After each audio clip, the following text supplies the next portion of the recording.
May esposo, Marco, se haba ido. Apenas an idespus de nuestra boda, el trabajo en los Estados Unidos lo reclam por un periodo indefinido. Mi deje en Pueblo Nuevo, Jalisco, en la casona de su familia, un lugar donde el tiempo parezca moverse con la lentitud sonadora del agave. El air acu era denso, dulce con el aroma de tierra meda vajazam, la extrañamente protector. Mi qued con su padre, Don Ricardo. Un hombre de unos 60 y pocos años, alto, de hombros anchos, con la elegancia pulcral y anticuada que ya no se vi. Al principio, su presencia me intimidaba. Vivir bajo el mismo techo con un hombre mayor, sin mi marido, se senta como una transgresión sutil. Pero Don Ricardo resultó ser un caballero. Su amabilidad era una armadura, nunca invasivo, siempre atento. Su sonrisa, aunque rara, era una cosa cálida genuina. Mi acostumbre es despertar con el canto de los pájaros y western paradis, aunque nunca lo admitiera. Elega mis atuendos con un cuidado inconsciente. No eran lujos, sino texturas. Por la mañana, mi pona una guayabera femenina, ligera, de algodón blanco crudo con un bordado sutil en el pecho, o un simple vestido de manta con botones de coco hasta el escote, ajustado apenas por un cordón fino la cintura. Mi cabello, largo y oscuro, lo recoga en una trenza baja que dejaba al descubierto la nuca, Andrea que sabaque de observaba. En mis país, unas sencillas alpargatas de lona con cintas que se anudaban suavemente alrededor de mis tobillos, haciendo un sonido seco y rítmico sobre el suelo de terracota. Don Ricardo invariablemente me encontraba en la cocina. Se sentaba en la esquina del desayunador, con una bolsa de agua caliente contra el abdomen, su viejo truco para las mañanas fras de Jalisco, y me observaba mientras yo preparaba el café de olaf y las tortillas. Nunca mi haka center incómoda, pero el peso de su mirada era ineludible. Era una mirada agradecida, pero también curiosa, como si estuviera viendo una obra de teatro íntima, un drama casero representado solo para ti. Mi pequeña Elena, milam anda, con tono grave y medido, mientras yo estaba enfrascada en lavar los platos. Me ayudarás después, como ayer. Sabadiku se refera. Levaba 3 semanas asistiendo con su rutina diabética. Tena diabetes tipo 2, la el médico de Tlajomulco haba sido estricto, mediciones por la mañana, después de cada comida, y antes de dormir. Y veces hasta 5 veces al día. Al principio, le daba vergüenza. Me pida disculpas por la molestia, pero su dependencia era real. Pronto, la ayuda se convertí en un rito. Un rito silencioso, donde las palabras eran innecesarias y los gestos lo eran todo. Yo sacaba el medidor, la pequeña caja de plástico que contiene nuestra intimidad regulada. Con sumo cuidado, tomaba el frasco de alcohol y el algodón, y limpiaba el pulpejo del dedo anular. El olor al alcohol era breve, punzante.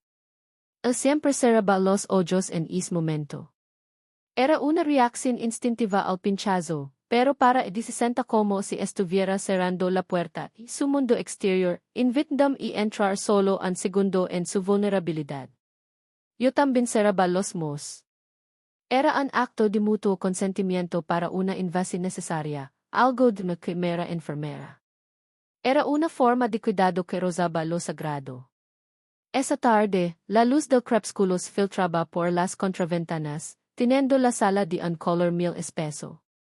Cuando la lanceta hizo su trabajo y la pequeña gota de sangre por su dedo, circulativa reactiva. Mientras esperábamos el pitido, Don Ricardo hizo algo nuevo. Retuvo mi mano.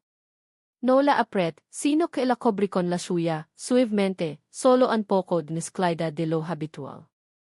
El contacto duró tal vez 2 segundos de ima. Un par de segundos que hicieron vibrar algo en el aire, como la cuerda de un violín rasgada por error. No supimos interpretarlo. ¿Acaso mi mano se había quedado fría? Era solo un gesto de gratitud senil. Fin que no lo not, me concentré en el aparato y retiré mi mano con la misma profesionalidad silenciosa que había practicado. Esa noche, antes de la cena, me lam de nuevo. Elena, necesito otra toma antes de cenar. Espero que no te moleste, su voz era más baja de lo normal. Claro que no, don Ricardo, accent. Estaba sentado en su sillón de cuero oscuro, leyendo un periódico arrugado. Mi arrodil ante ti, como era mi costumbre, para tener mayor angulo con su mano. Estaba en angulo que me hacía mirar el pecho. En ese momento, yo había cambiado mi vestimenta de manta por una bata de casa de algodón fino, larga, que se abra en el cuello de manera amplia, dejando ver la delicada uña de mis clavículas. Mis alpargatas estaban a un lado. Estaba descalza. Su mano era tibia de espera. Mientras yo colocaba la lanceta en el aplicador, not con qué intensidad me miraba de arriba abajo, mi rostro, la curva de mi cuello expuesta por el recogido imperfecto de mi cabello, la uña del escote de mi bata.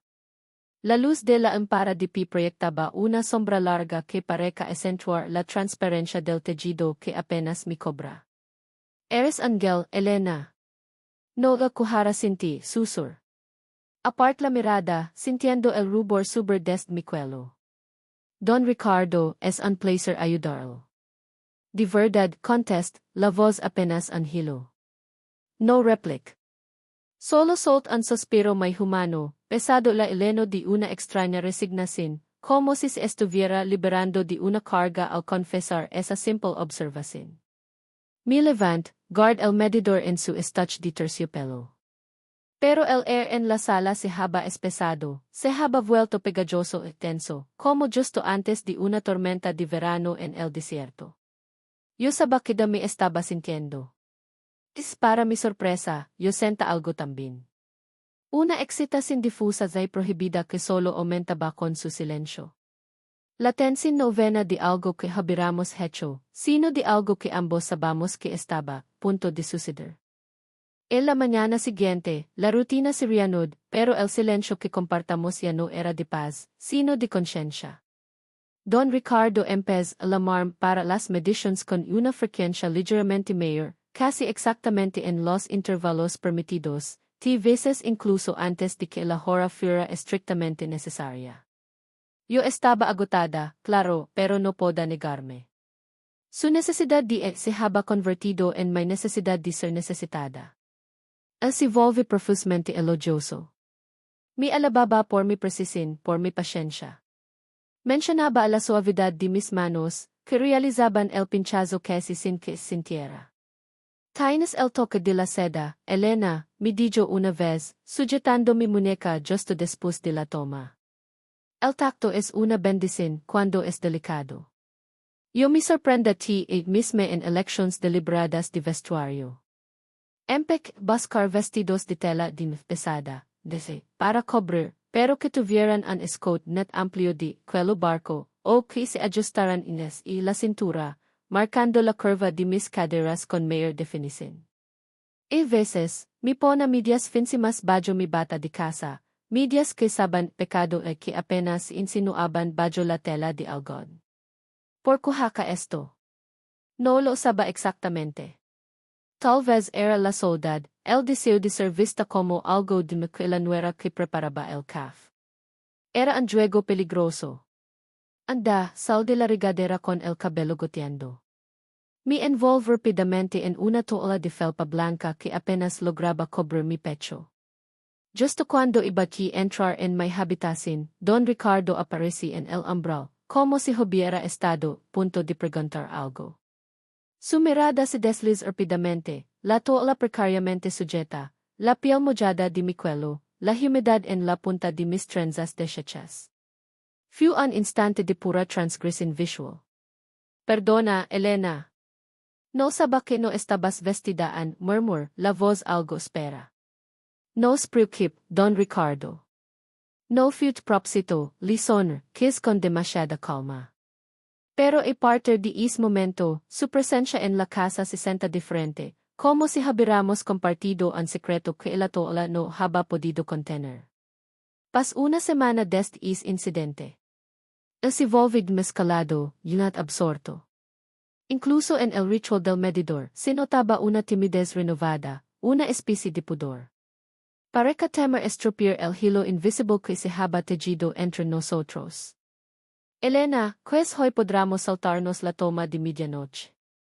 Me pregan cautelosamente una noche, casi pidiendo disculpas. Para que puedas descansar. ¿Est cansada? Yo estaba cansada, sí casi mentalmente de la tensión. Pero, Empec. En ese momento, sent una punzada de algo desagradable. Una decepción.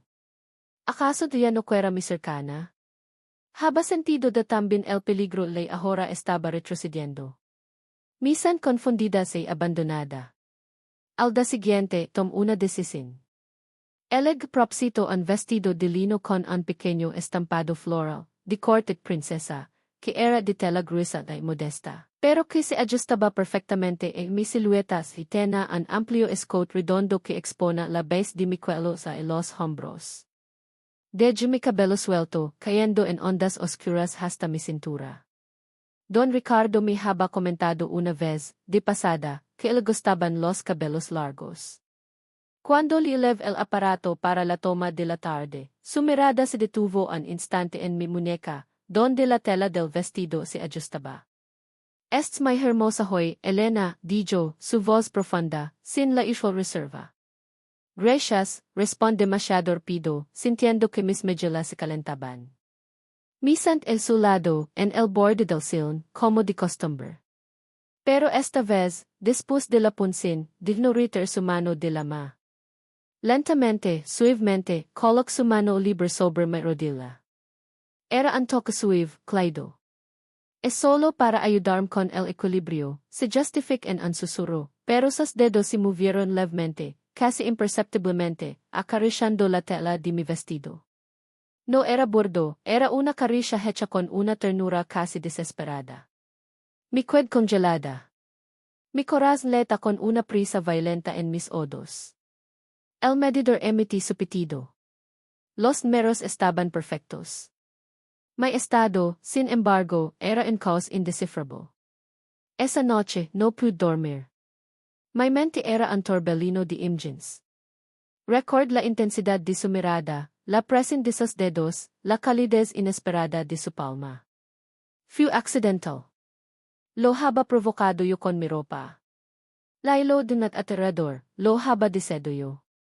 Estaba casada, pero la sensación de ser vista, de ser tocada con tal reverencia, era un bálsamo para la soledad. En la mañana siguiente, estaba visiblemente tenso. No me miraba y los ojos. La medicina se realiza en un silencio absoluto. Cuando me retiraba, me detuvo con un murmullo bajo. Perdóname, se esquilló. No, est bien, lo interrump, sin querer escuchar una retractación que matara la electricidad en el aire. De verdad. Asintí, pero vai con fuertemente controlaba. Ese mismo da, leg un paquete de Marco. Adentro, haba una nota, mi alma, para ti eres mi diosa. Ti amo, Marco. Un conjunto de lencera de un rollo carms intenso, de encage finísimo. Algo claramente no destinado a ser visto bajo la ropa de casa de Pueblo Nuevo. Sent un escalofro de excitación me culpa. Occult el conjunto en el fondo de mi armario, pero la idea no dejaba de dar vueltas en mi cabeza. Si me lo pusiera lo notara de reaccionara. No deba pensar as. Soy una mujer casada. Pero la noche siguiente, no pude resistirlo.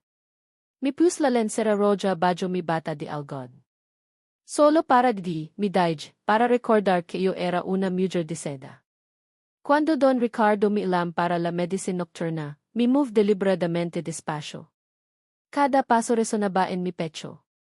Lo encontré en pijama, recién pinado. Pareka cansado, pero digno. Me inclin para sacar el medidor de la caja y, al hacerlo, la bata se abrió ligeramente en el pecho, justo donde el encage carmes haka su aparición. Sus ojos se dispararon. Un parpadeo, la hice apart bruscamente. Elena, susur, con la voz ahogada. Si te pido que te vayas ahora, ¿te irás? No, susur yo. Vamos en el might. Mi quedar, si no le importa. Y permanecí en silencio un largo momento. Luego, extendí una mano lentamente, tocando mi hombro, pero no de abajo. No me atrevo, confes con voz ronca. Pero no soy ciego. Cobro su mano con la ma. No hubo ning acto condenable, ni toques expositos, ni palabras de amor. Solo su mano bajo la ma, el rose de su respiración agitada. Pero a partir de esa noche, el air en la casa ya no era tenso, era eléctrico. Después de aquella noche, todo cambió. Externamente, nos aferramos a la misma rutina, las tomas de glucosa, las comidas, las charlas triviales sobre el clima de Jalisco o el crecimiento de las bugambillas en el pecho.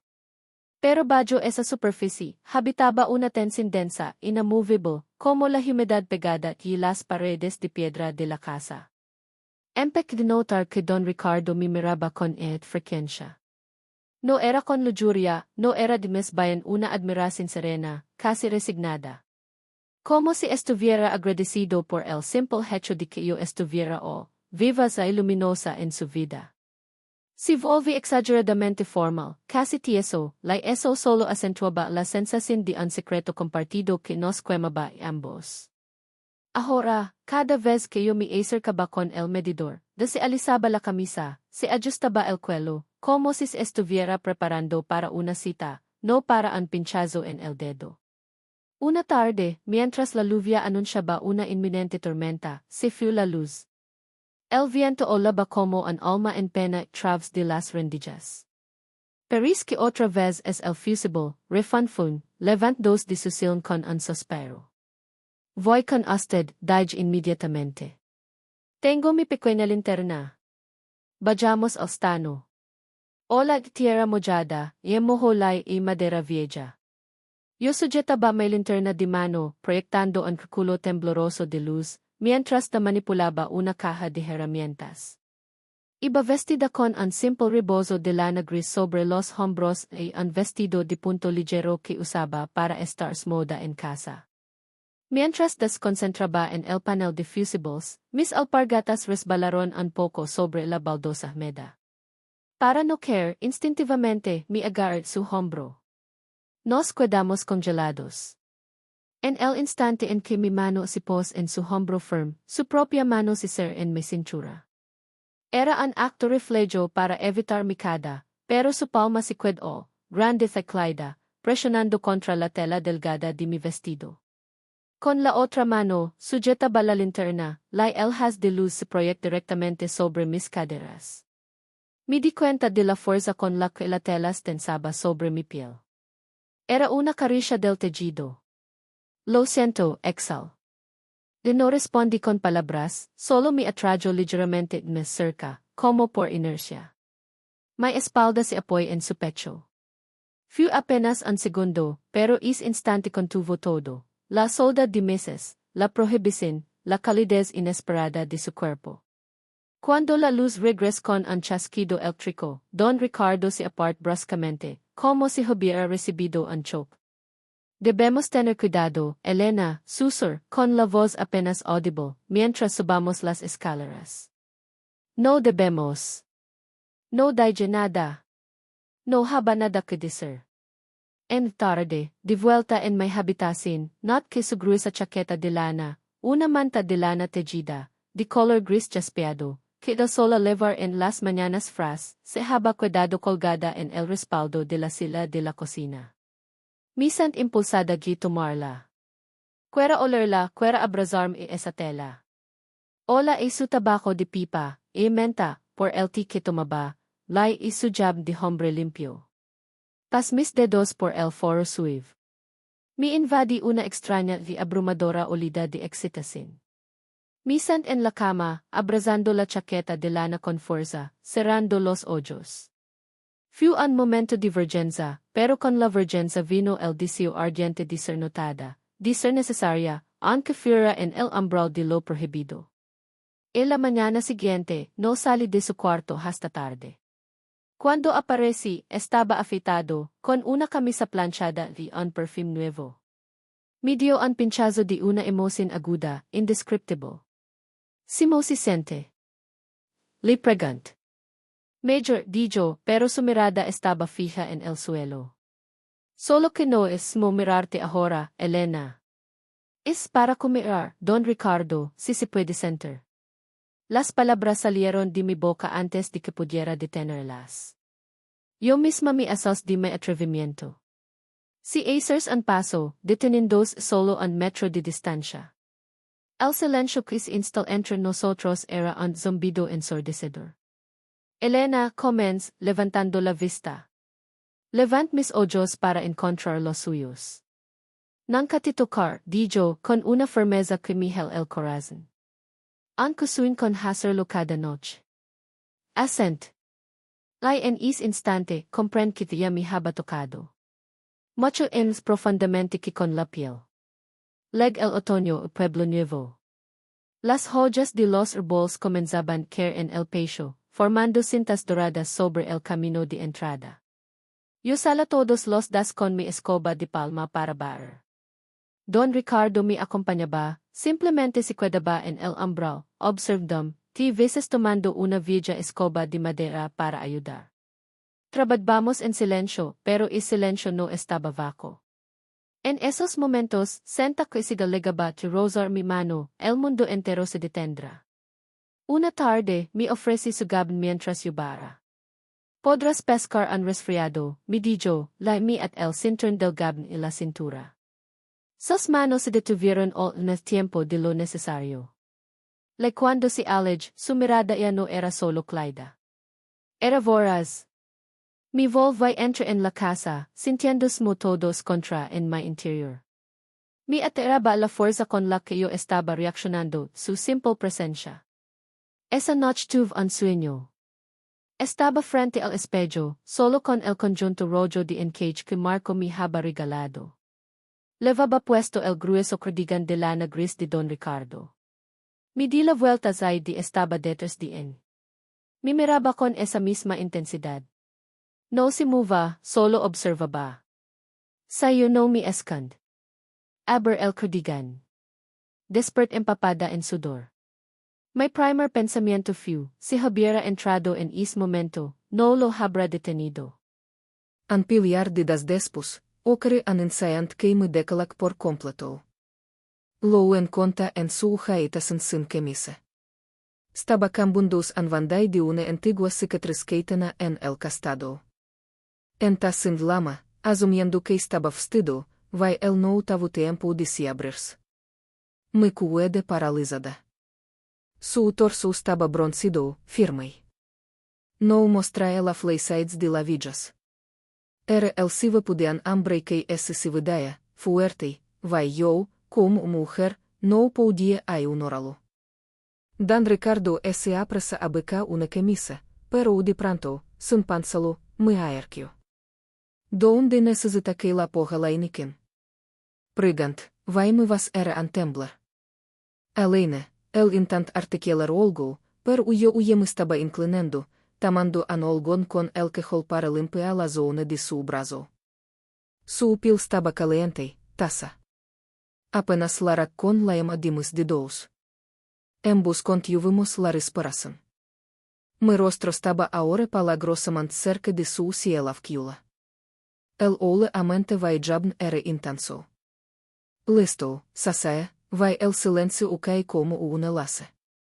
El sigue hasaya Yo me quedé a la, ligeramente inclinada, vai nuestros rostros quedaron demasiado cerca. Esa no te ibas ahora, con él. No me fui. Él no me toca, pero su aliento me magela, fresco como el viento de Utua. Los dos sabemos que en ese preciso instante hayamos cruzado el límite, ese hambre más a la del civiltado ya no podía explicar como mere existencia dica. Haya sido una caricia sin manos, un beso sin labios. Más tarde, de vuelta en mi cuarto, me quit la beta vai me quedé solo con el conjunto de lencería. Aba me amarrayo vai tomé una de esas camisas viejas, la que haya dejado en el cielo. Hola a él. Lentamente, me la pus, soltando el algodón propero familiar sobre mi piel desnuda. Ми sant en la cama, abrazando la tila cantre mi pecho, mi cuello, mi rostro. Fiu un momento di pura di baladat. Mi lo upemet porque intanaemt jenou paudieri sistemas. Que era santia sue rome, que era imagina que el haya estado ala, a mi leido, en mi almohada. Ala manasakshant, el no mansayan nade. Pero su marade era diferente, la marade de an hambre que entandaido olgo profando sobre es mimuvai sobre la mujer que está en cerca. Por la tarde, a la hora habitual de la medicina, me dijo de repente. Aleine, hitanido ansvio. Yo también, respond, sin duda. Ela senta, como esa yellow supira. No dibamos, me dijo, con un dolor palpable en la voz. Y es demasiado tarde, sasai. Los últimos das de octubre traeron consigo una nibledanza vai an viento jalado. La casa es volvifra. Ampica usa su de gandelane, el gris, con los codos gastados. Era cielo vai ola a jugar. Dan Ricardo no dica nada cuando me viusndolo, solo me maraba. Ahora se levantaba más temprano que yo, me preparaba de mente vai pona el medido en la mesa, siempre en el mismo lugar, como una ofrenda. Aleine, eres como mi corazón, me dijo anda, mientras yo me estaba el cardigan. Saite de taines, yo simplemente dije dilatir. No sup que contesta. Quera lara vai quera corajasaya el, abrazalo vai ol vai da meditedu. Ol vai da de que estaba quesade, de que esto era en corchico, de que ya no eran solo amosayans. Ich se noche vosh asua. Zdbamos santados en una jaita sin ascura. El me sostana de la muca, con tenura, pero con femaza. Yo no me soltaba. Y le vaya su camisa, vai nada dibadjo. Yo la sasaraba que no sidet yuviera. Me despet timbilando. Ya no era anjoego de la imaginación. La verdad retraja del leg al final de la semana. Marco el lam por la noche. Dijo que regresará en 3 días. Me cué de gelade.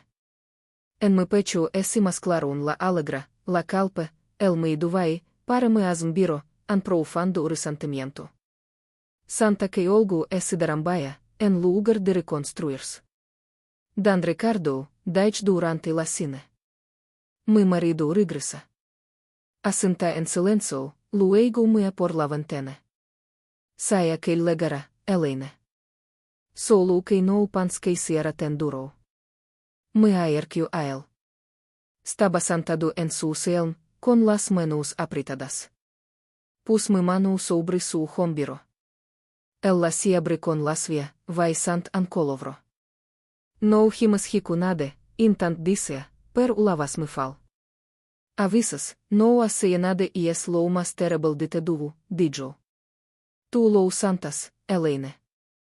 Yo tambon. Me sant en el suelo frente a él, como siempre jaca para la medicina. Solo que el aparato se queda en la mesa. Simplemente nos quedamos a la en silencio. Él acaricié mi cabello, lentamente, como si estuviera despedando de cada fibra. Eres la luz que nunca tuve. Eres la que lights que no santa desde hace mucho tiempo. Ese inclón. Es la voz que se razaron mi frente. Quise, pero no lo hizo. No se atreve. En la mañana siguiente, me levanté con un nudo de ansiedad de pena. Fui a la cocina, pero don Ricardo no estaba o. Revis la sala na la biblioteca. Su habitación estaba vaca. Sobre la cama, perfectamente extendida, no haba ni rastro de desorden. Solo una hoja de papel doblada. Comment Lear. Mi querida Elena. He partido al sanatorio del Ketihabo, el de las afueras de Guadalajara. Ya sabes, es que tiene fama de tratar bien a los diabéticos. Quiero que recibas a tu esposo con la calma que mereces. Que tu alma es limpia by que tengas todo lo que decís. No me voy porque me hayas rechazado. Mi voy porque ya no me reconozco y tengo miedo de lo que podrá atreverme a hacer.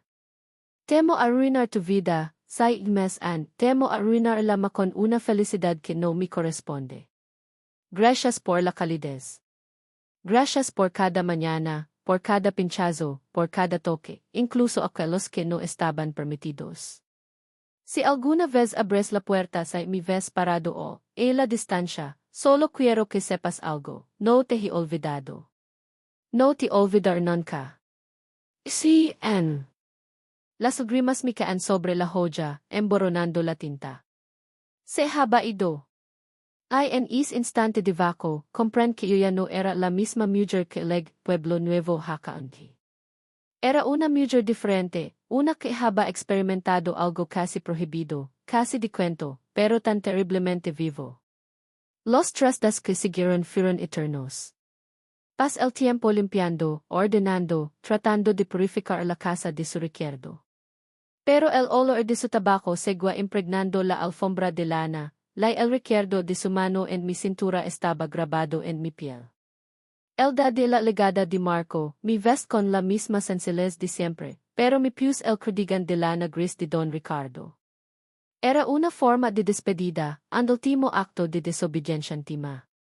Marco leg al atardecer en una camioneta polvorienta, trayendo consigo el ruido de la presa del mundo exterior. Corre hacia din. Mi abraz con fuerza. Asper el olor de mi cabello, mi separ para mirarla y luego mi abraz de nuevo, hundiendo su rostro en mi cuello. Hueles diferente, mi amor, murmur contra mi piel. Hueles como si hubieras vivido de verdad. Como si hubieras estado muy viva ako, sin. Mi afer ser los ojos, sintiendo la alegría y la culpa mezcladas en un del amargo. En ese momento, sent una extraña sensación en la nuca. Alguien me estaba mirando. Me separ de Marco con una excusa sal al pequeño balsón que daba, la call principal de Pueblo Nuevo. Lejos, junto a la parada del autobús que leva a Guadalajara, estaba di.